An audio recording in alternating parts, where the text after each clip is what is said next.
नमस्कार, home cooking Marathi या आपल्या यूट्यूब चॅनलमध्ये आपलं सर्वांचं स्वागत। तर आज आपण पाहतोय बोंबील बटाटा रस्सा म्हणजे सुक्या बोंबलांचं कालवण किंवा मसाला। तर आपण हा व्हिडिओ शेवटपर्यंत बघा, रेसिपी अगदी वेगळी आहे। तर मग पाहूयात रेसिपी। इथे मी 10-12 बोंबील घेतलेत, तर आपण डोके काढून घेतलेत आणि 2 भाग करून घेऊयात बोंबलाचे। तर अशा प्रकारे आपले 2 भाग झालेत आणि कढईमध्ये पाणी गरम करायला ठेवले। 1 ग्लास साधारण पाणी आहे आणि आपण बोंबील भाजून घेणार नाही आहोत, तर गरम पाण्यात घालून एक 10-11 मिनिटं आपलं भिजत ठेवणार आहोत, म्हणजे त्यांचा स्मेल निघून जाईल।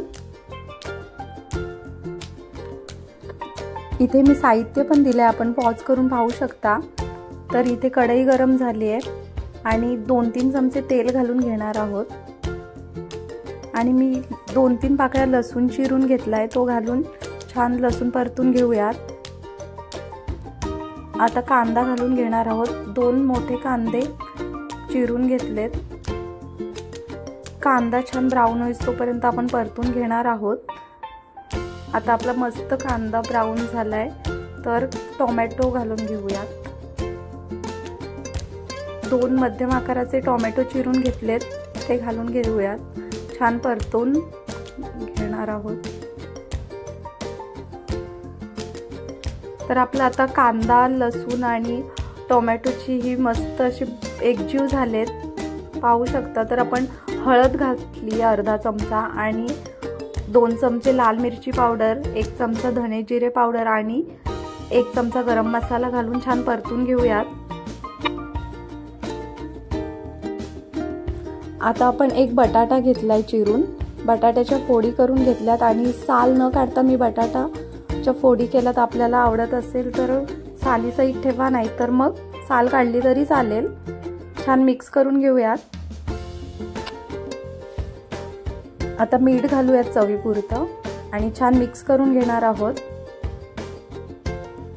आणि आपल्याला आवश्यक असेल तेवढं पाणी घालून घेऊयात आणि एक 7 ते 8 मिनिटं झाकण ठेवून देणार आहोत। तर आता आपण पाहू शकता, एक उकळी छान मस्त आली आहे आणि आपला थोडासा बटाटा पण शिजत आलाय। आपण आता बोंबील घालणार आहोत, जे आपण भिजत ठेवलेले ते बोंबील घालूयात आणि मिक्स करून घेऊयात छान। आपण बरेच जण बोंबील भाजून घेतो शक्यतो, तर आपण गरम पाण्यात बोंबील घालून अशा पद्धतीची रेसिपी नक्की ट्राय करा आणि ही रेसिपी कशी वाटली मला कमेंटमध्ये कळवा। आता मी 2 कैरीच्या फोडी घातल्यात, आपण इथे चिंच किंवा कोकमचा पण वापर करू शकता। आपण आता छान हे शिजून देणार आहोत, एक 5 ते 8 मिनिटं शिजून देऊयात झाकण ठेवून। आता आपण पाहू शकता मस्त उकळी फुटले आणि आपला रस्सा पण आता तयार आहे। बोंबील पण शिजलेत, तसेच बटाटा कैरी पण मस्त आता शिजून तयार आहे। आणि आपल्याला आपल्या चॅनलवरचे व्हिडिओ आवडत असतील तर चॅनलला सबस्क्राईब करा आणि रेसिपीला लाईक करा। कोथिंबीर घालूयात, छान मिक्स करून घेऊयात। तर अशी मस्त अशी बोंबील रश्श्याची रेसिपी आपली तयार आहे आणि सर्विंग बोलमध्ये काढून घेणार आहोत।